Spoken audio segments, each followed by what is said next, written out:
पुण्यामधल्या पहिल्या भूमिगत मेट्रो प्रकल्पाचं लोकार्पण हे पंतप्रधान नरेंद्र मोदी यांच्या हस्ते उद्या होणार आहे। पंतप्रधान नरेंद्र मोदी हे स्वतः जिल्हा न्यायालय ते स्वारगेट या भूमिगत मेट्रो मार्गाने प्रवासही करणार आहेत आणि इथला आढावा घेतलाय आमचे प्रतिनिधी मिकी घई यांनी।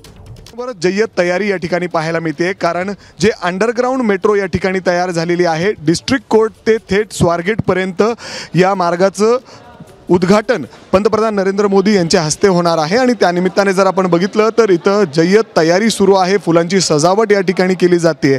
खरं तर जवळपास 4 किलोमीटरचा हा संपूर्ण मार्ग आहे, ज्या मार्गावर स्वतः देशाचे पंतप्रधान नरेंद्र मोदी प्रवास देखील करणार आहेत। याच स्टेशनवरून, अर्थात जो डिस्ट्रिक्ट कोर्ट मेट्रो स्टेशन आहे, इथून तर थेट स्वारगेटपर्यंत पंतप्रधान नरेंद्र मोदी हे मेट्रोने प्रवास करणार आहेत। पुण्यातील जी मुठा नदी वाहते, नदीच्या खालून हा संपूर्ण मार्ग आहे।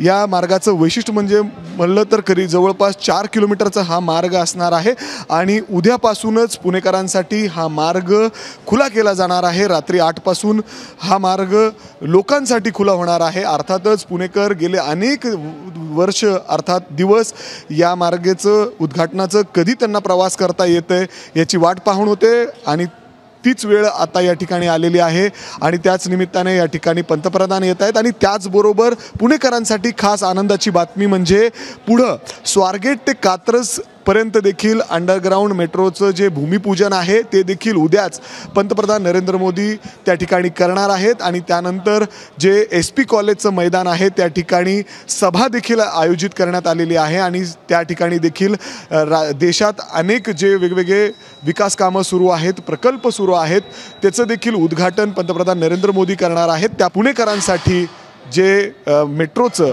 उद्घाटन आणि भूमिपूजन करण्यासाठी येत आहेत त्याच्यासाठी पुण्यात जय्यत तयारी पाहायला मिळते आणि सगळी यंत्रणा सज्ज पाहायला मिळते। कॅमेरामॅन अमोल गवाळेसह मी मिकी घई, ABP माझा, पुणे। ABP माझा, उघडा डोळे बघा नीट।